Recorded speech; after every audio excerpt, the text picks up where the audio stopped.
Comenzar esta charla de inteligencia artificial para videojuegos. Entonces vamos a hablar ahí de unos temitas. Vamos a compartir aquí pantalla. ¿Me confirman cuando se esté viendo, por favor?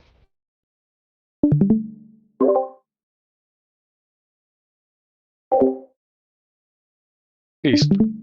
Entonces la idea es pues hablar de temas generales, de qué tipos de inteligencia artificial hay para videojuegos y pues vamos cómo funcionan y cuándo vale la pena utilizarlos, porque pues cada uno tiene sus ventajas y pues, desventajas, obviamente.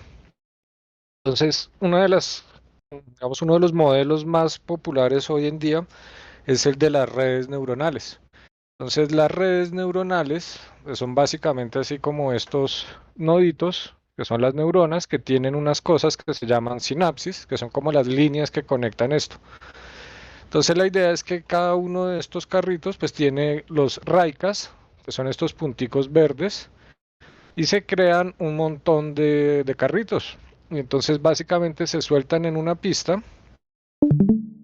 Vamos a poner acá, y ustedes buscan en YouTube,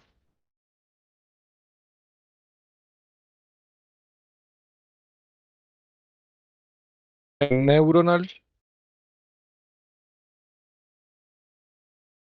Network R, van a ver que hay muchos ejemplos en diferentes lenguajes, hay en Unity, en JavaScript, pero el principio de todos pues es básicamente el mismo.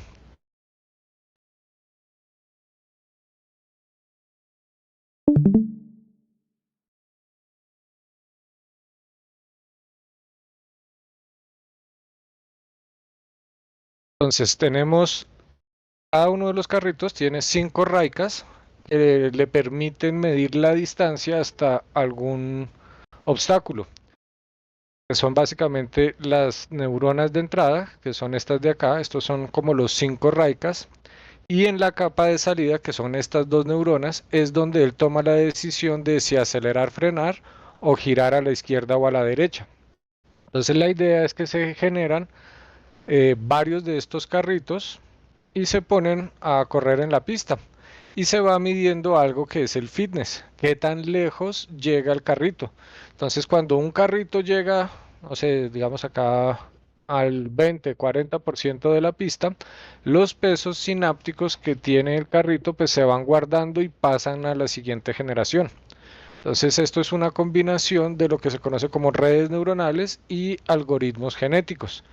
Entonces permite crear agentes que son computacionalmente económicos, porque digamos que la parte de hacer la red neuronal en realidad son hacer sumas y multiplicaciones, lo cual pues es bastante económico versus otros algoritmos. El problema que tienen las redes neuronales, digamos como lo que estamos viendo acá, digamos, ellos aprenden a esquivar las cosas bajo ciertas condiciones de velocidad, distancia promedio. Si yo ahorita cogiera, sí, congeló la pantalla. No, pero espere ya, le dejamos de compartir.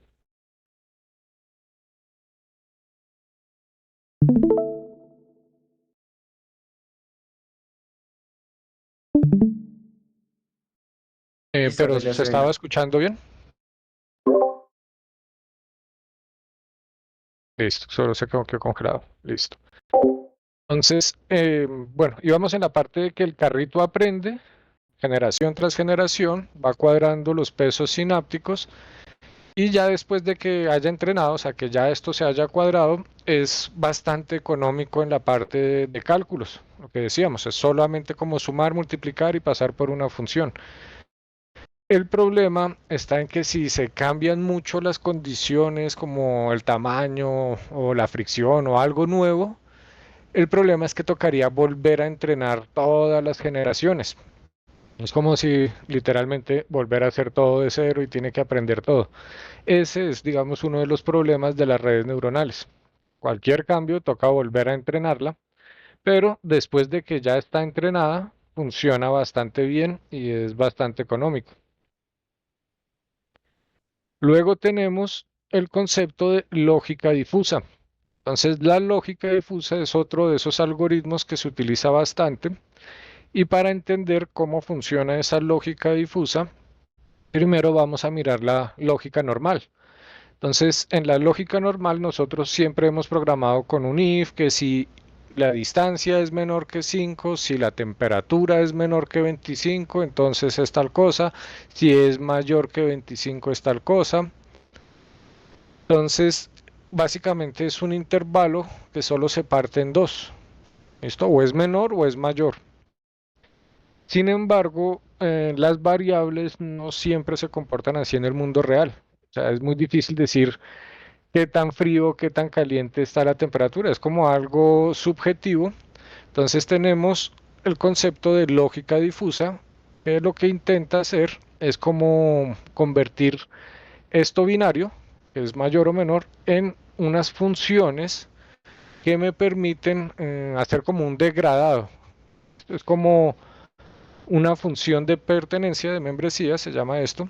Entonces, cada una de las temperaturas, o sea, si yo tengo, por ejemplo, 25 grados, ya no es como un valor estático, sino que tiene un porcentaje de ser frío, un porcentaje de tibio y un porcentaje de caliente.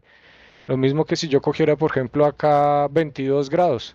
Entonces, si yo pongo acá 22 grados, es como si fuera un 25% tibio, un 40-50% caliente y 0% acá, bueno, aquí está al revés la gráfica, frío, y aquí pues el caliente tendría 0%. El problema de la lógica difusa es que pues el modelo es más costoso computacionalmente, porque para cada variable hay que crear estas funciones, pues, se tienen que calcular un promedio, luego entonces toca hacer las reglas de lógica difusa, de fusificación. ¿Van haciendo algo acá? No, todo bien. Entonces el problema de la lógica difusa es que es computacionalmente costosa, es más complicado que las redes neuronales, pero tiene la ventaja de que se puede regular en tiempo real. O sea, básicamente el programador define estos intervalos y las reglas de inferencia en el motor de lógica difusa. Entonces, si no le gustó, pues puede entrar en el código, coge y cambia un poco la variable y ya va a tener el comportamiento nuevo, que pues no pasaba lo mismo con las redes neuronales, que toca volver a entrenar todo. Entonces, la lógica difusa tiene la ventaja de que se puede ajustar como en tiempo real.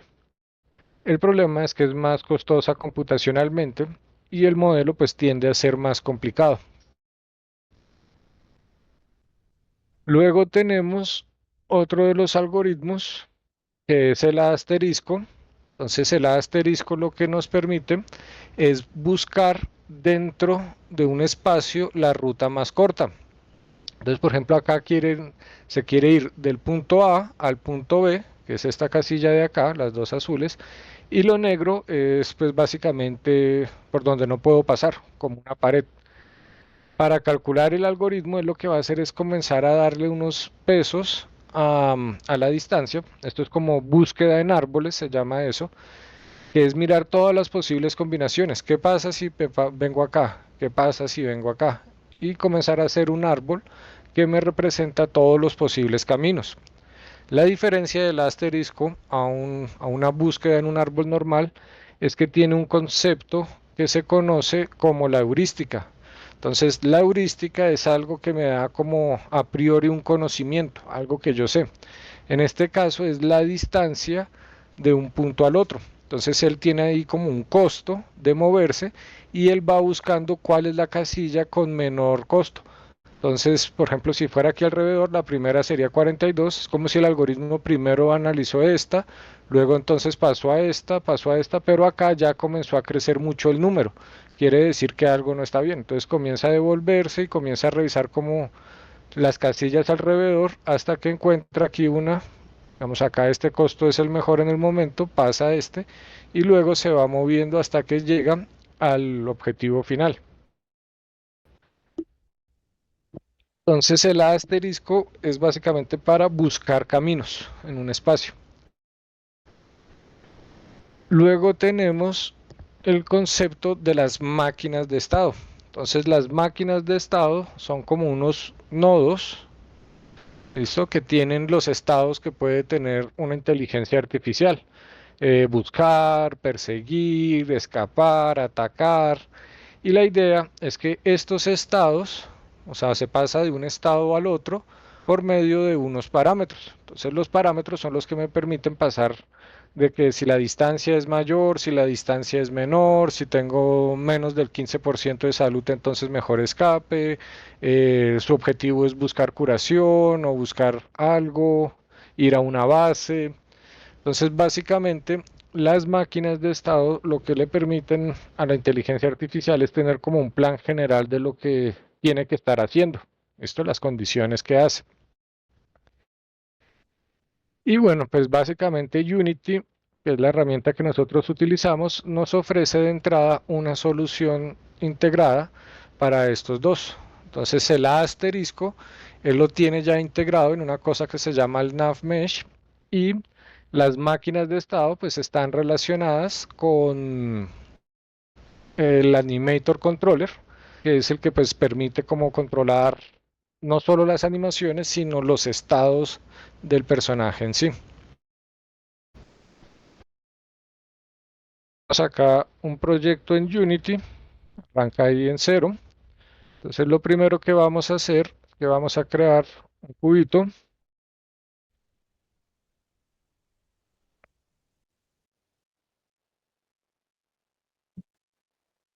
que va a ser nuestro mundo. Entonces este va a ser el nivel o entorno mejor.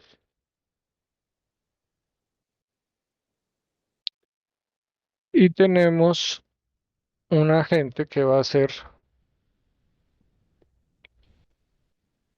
la esfera.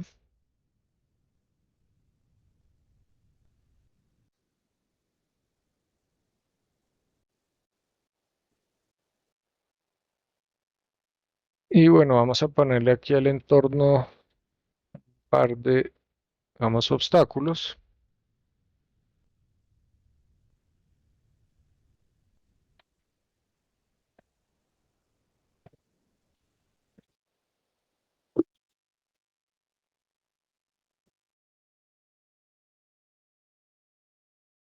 Necesitamos crear un componente del NavMesh Surface según las versiones de Unity. En algunas versiones, si venimos aquí a Windows, esta pestaña, en otras no.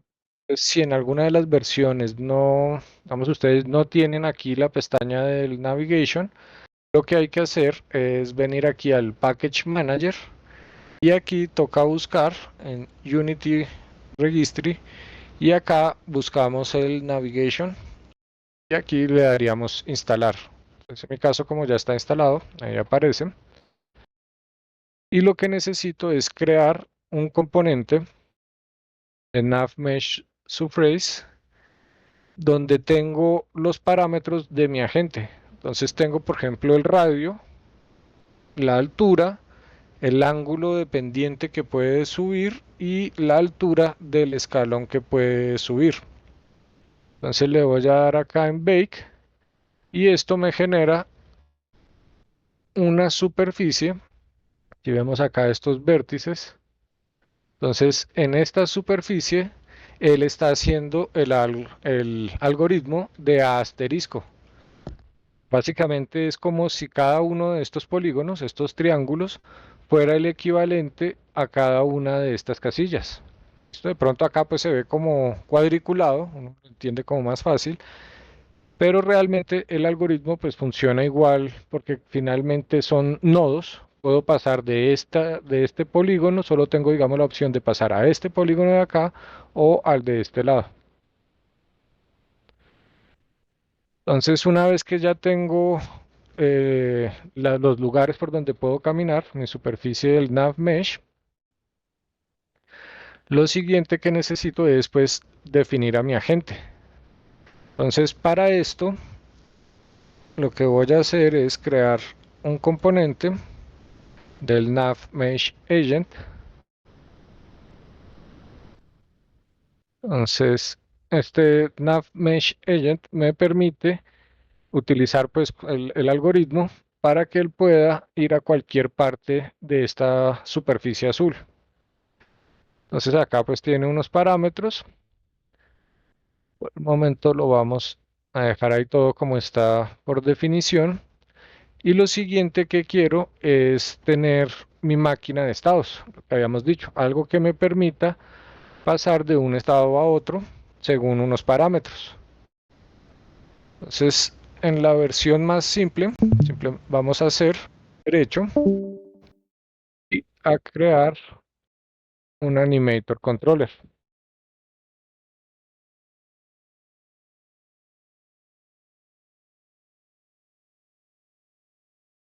Entonces, para poder asignar este animator controller a mi agente, necesito un componente animator y lo vinculo.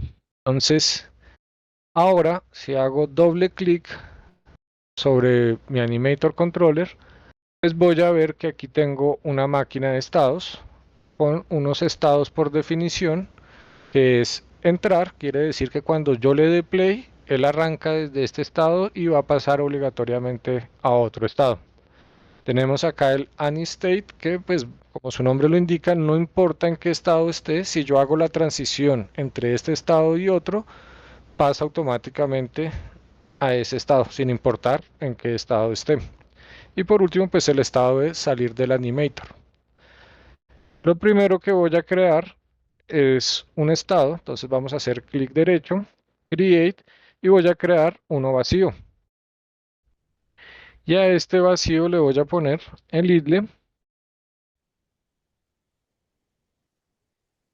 Entonces digamos el estado idle es uno de los estados más comunes en los juegos, que es cuando básicamente el jugador, o bueno, la inteligencia artificial no está haciendo nada en sí.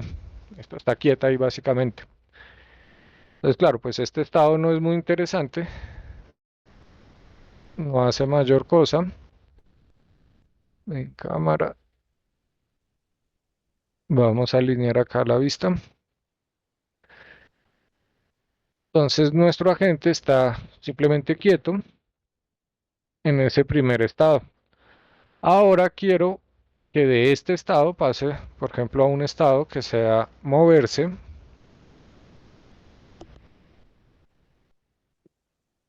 Entonces, para eso, lo que voy a hacer es que hago clic sobre el nodo, luego clic derecho y voy a hacer una transición. Entonces, la transición la hago clic al nodo y este pues ya queda vinculado. Entonces, entra cuando le doy play, viene al idle y del idle pasa a moverse. Entonces, para poder añadir un script a nuestro estado de moverse, venimos aquí y vamos a darle un nombre y tengo entonces un script, pero este script es diferente de los que normalmente utilizamos cuando estamos en Unity. Si aquí tengo un script que es para el move state, el estado de moverse, voy a crear otro script que es el agente como tal. Entonces, mi script agente, si se dan cuenta, hereda de mono behavior y por otra parte el move state hereda de un state machine behavior. Entonces, acá tenemos los estados que yo puedo manejar. Entonces, el primero es cuando yo entro en mi estado. Entonces, en este caso, él sobreescribe la función state enter y recibe como parámetros estos valores y el animator es el que me va a permitir acceder a todo lo que tenga mi agente acá. Entonces, si estoy acá en el estado de entrar, también tengo un estado que es el update. que funciona igual que el update normal de un script, que se llama en cada uno de los frames. Entonces, lo primero que necesito es la librería del navmesh. Para eso, tengo que utilizar el Unity AI, que es la librería del navmesh, y luego necesito un- una variable de tipo navmesh.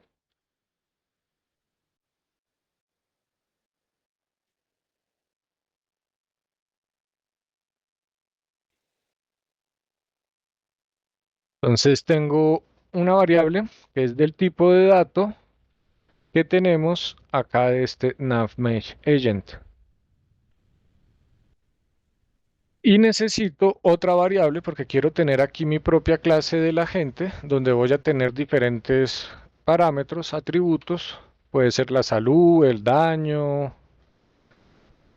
Bueno, ahorita vamos armando esta clase de agente. Por el momento sé que necesito de mi agente. Entonces agente, bueno, aquí pongámosle mi nav mesh y acá va a ser mi agente. Entonces tengo un nav mesh y uno de este tipo de dato que voy a crear acá en mi agente. Lo primero que voy a hacer en el start, entonces necesito el animator, que es el que me da acceso. Entonces animator get component.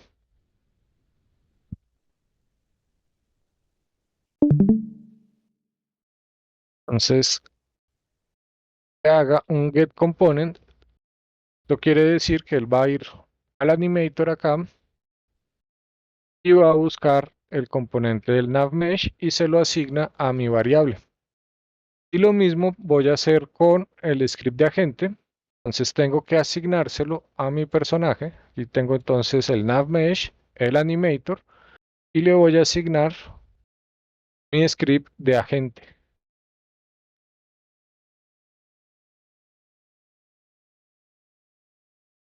Y hago lo mismo para mi script animator, pero acá necesito es que haga el get component de esto, del agente. Revisamos que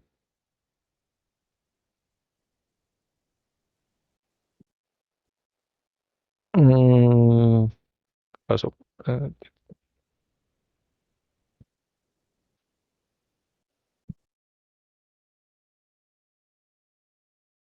y algo mal.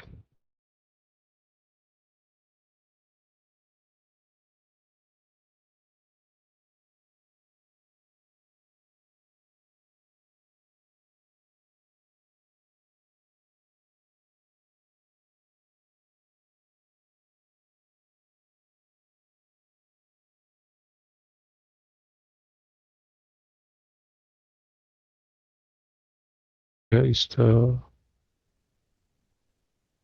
Ah, que me faltó acá la N.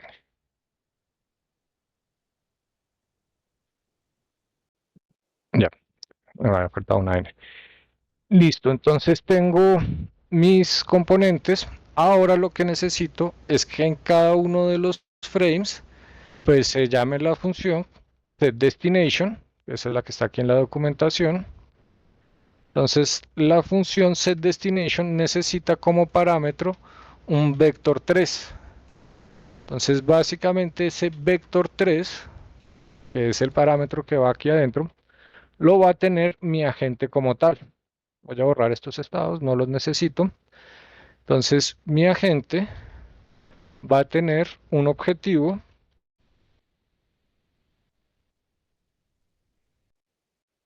que es un vector 3. Entonces, tengo que venir acá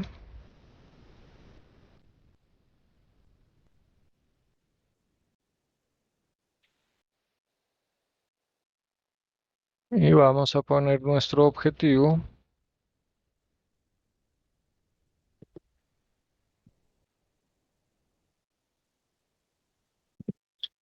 por ejemplo, que vaya a 5,05. Entonces tengo mi agente tiene un objetivo y estamos en el update.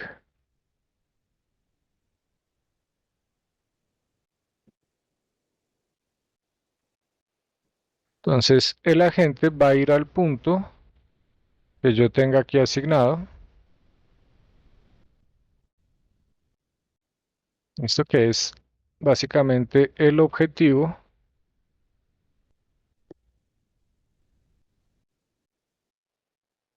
Ahora, mi agente pues necesita percibir el mundo de alguna forma, ¿cierto? Y una de las técnicas estándares para percibir el mundo es el RAICAS. Entonces necesito aquí unas variables. Pues, por ejemplo, no,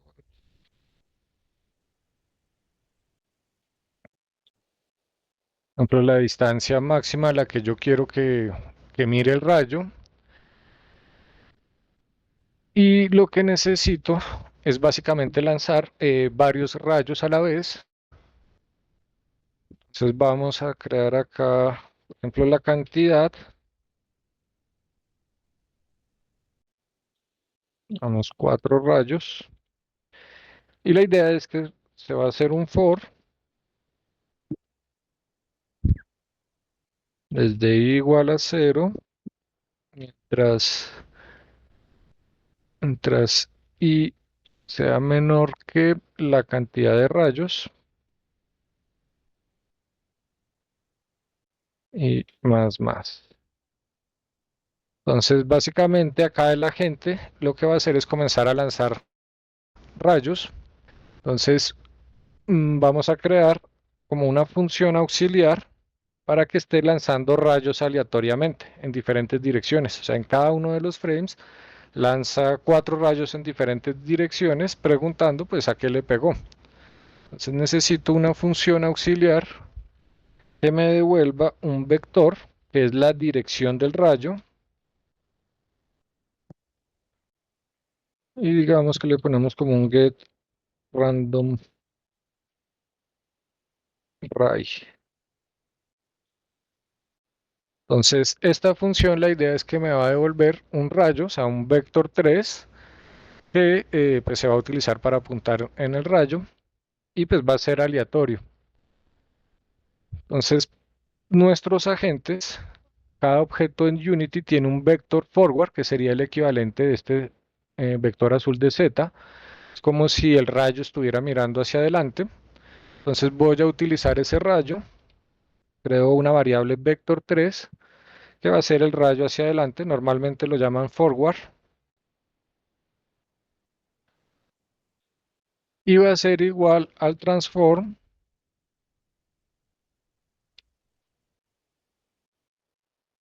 punto forward.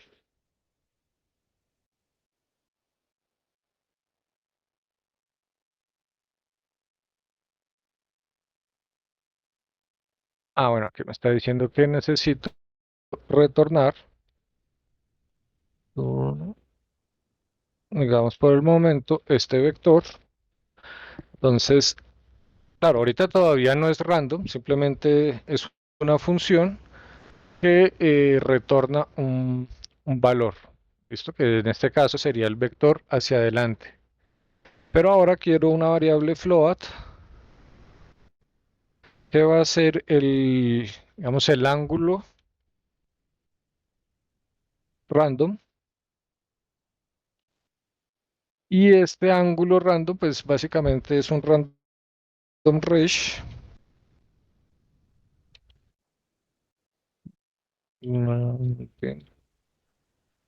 entre pues algún valor. De hecho, esto lo puedo poner acá como una variable.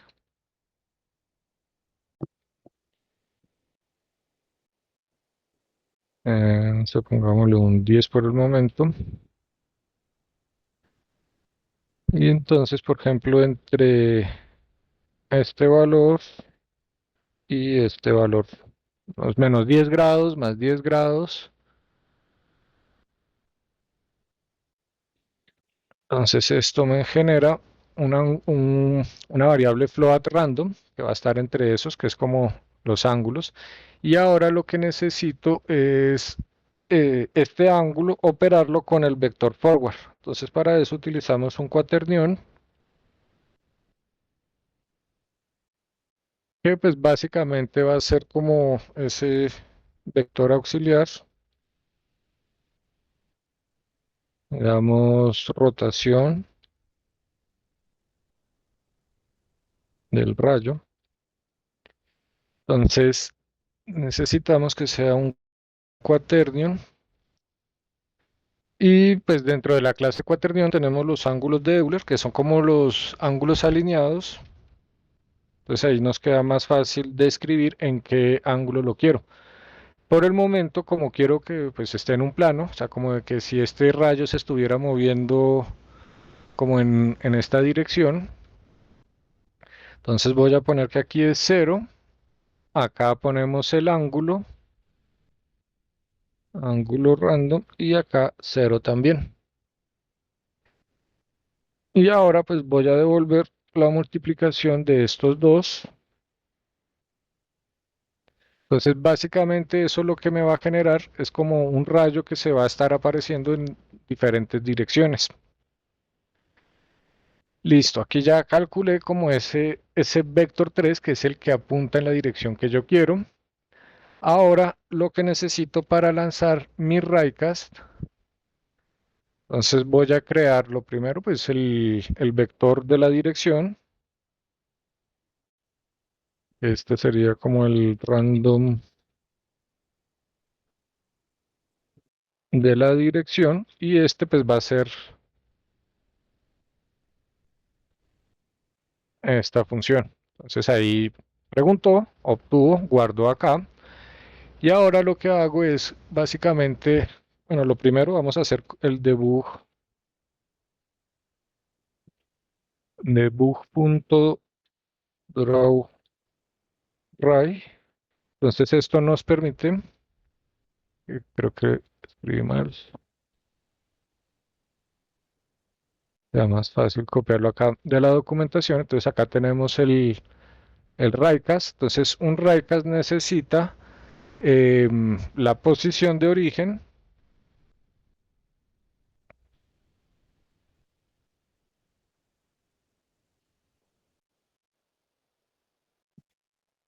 Entonces tenemos el transform.position, que es la posición en la que yo estoy, pero acá ahora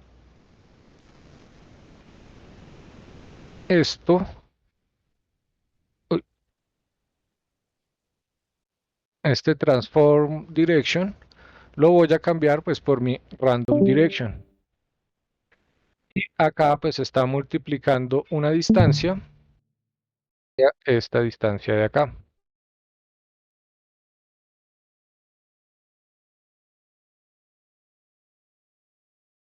Una pregunta, ¿se está escuchando todo bien? ¿Se está viendo bien? Bien, listo, gracias. Y bueno, le damos acá a play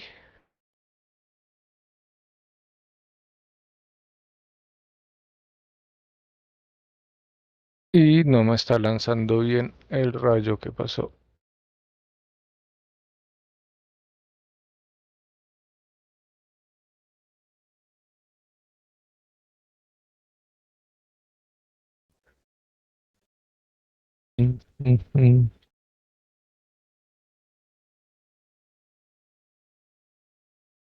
Nosotros lo hacemos un poco más pequeño y acá más grande.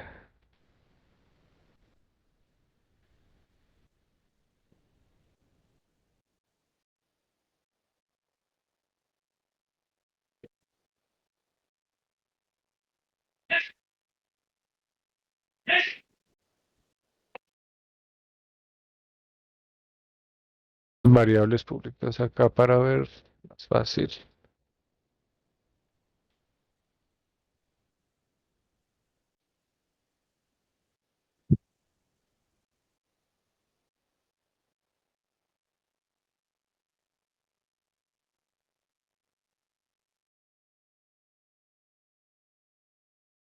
Ok, ¿qué es lo que está pasando?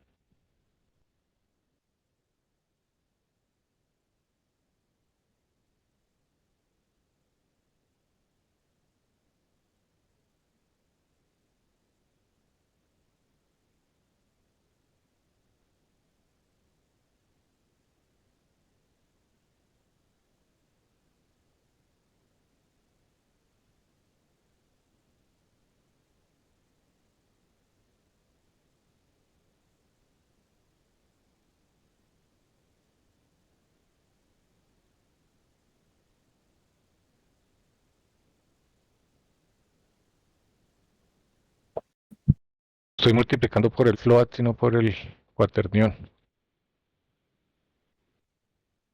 Uy, recuperarlo.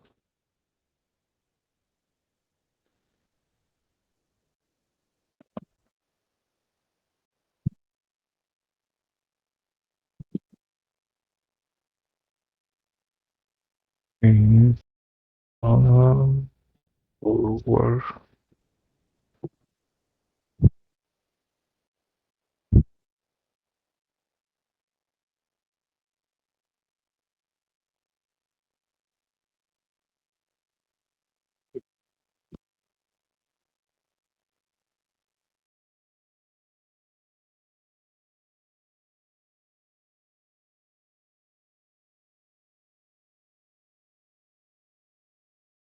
Cambiar el color.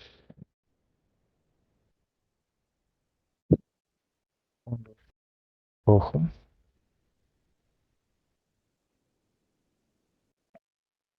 Listo. Entonces ahí ya está mi agente y tiene pues los rayos, que es como la forma con la que él ve.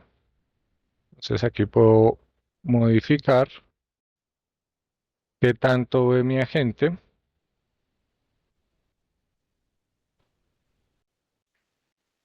Y ahora la idea entonces es que pues pueda identificar algo. Para eso necesitamos lanzar el rayo,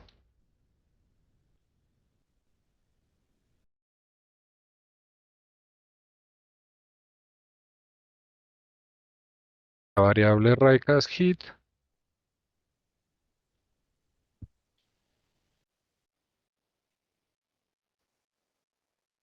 y acá es physics.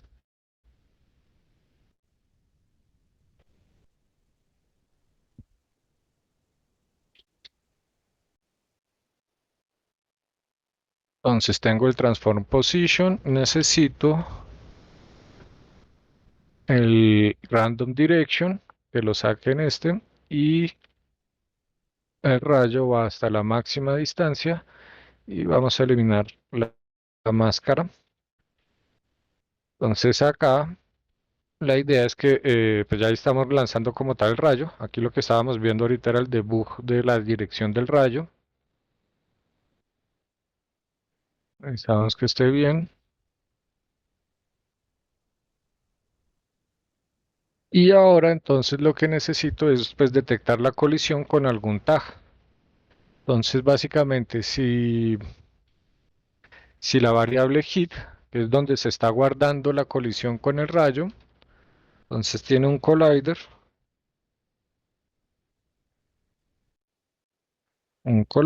y ese collider pues tiene una función que es el compact tag. Y acá, pues digamos, ponemos el player, o bueno, básicamente acá es donde se va a hacer las comparaciones con los objetos y en función de con quién esté colisionando, pues se determina qué es lo que va a hacer. En este caso, ¿qué es lo que queremos? Que pues vaya, o sea, ahora mi nuevo objetivo, pues tiene que ser una dirección. Entonces el hit, o sea, este es el objeto al que yo le pegué con el rayo, pues él tiene un transform.position, es un vector 3 que sería el objetivo al que el agente quiere ir.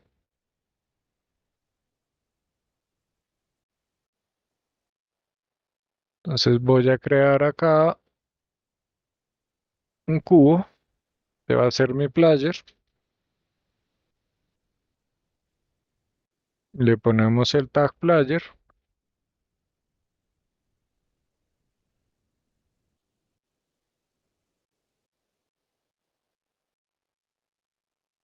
y le damos play.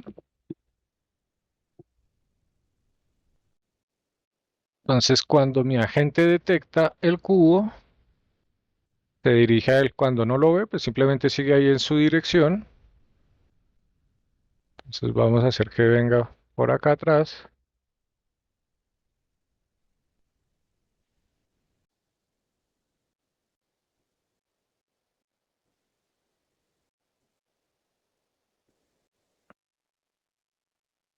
Y listo, ahí tendríamos nuestro agente que pues puede percibir el entorno. Ya de aquí en adelante pues es definir qué es lo que quiere que haga, a qué cosas quiere que reaccione, enemigo, player, buscar y cualquier cosa pues básicamente se hace con estos estados. Y puedo comenzar a crear más estados, atacar, patrullar, etcétera. Digamos que este era como el ejemplo básico del Hola Mundo de un agente de inteligencia artificial para un videojuego en el motor de Unity. Espero que pues haya sido de su interés y pues si tienen algunas preguntas o alguna duda, aquí estoy para responder.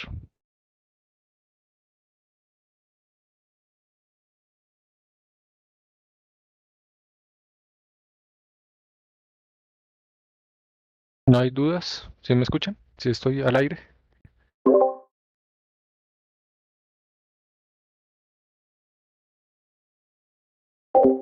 Ok, bueno, si no hay dudas, entonces esa sería la charla del día de hoy.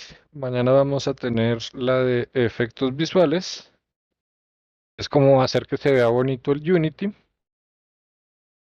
Y bueno, entonces si no hay dudas, nos vemos mañana. ¿Listo?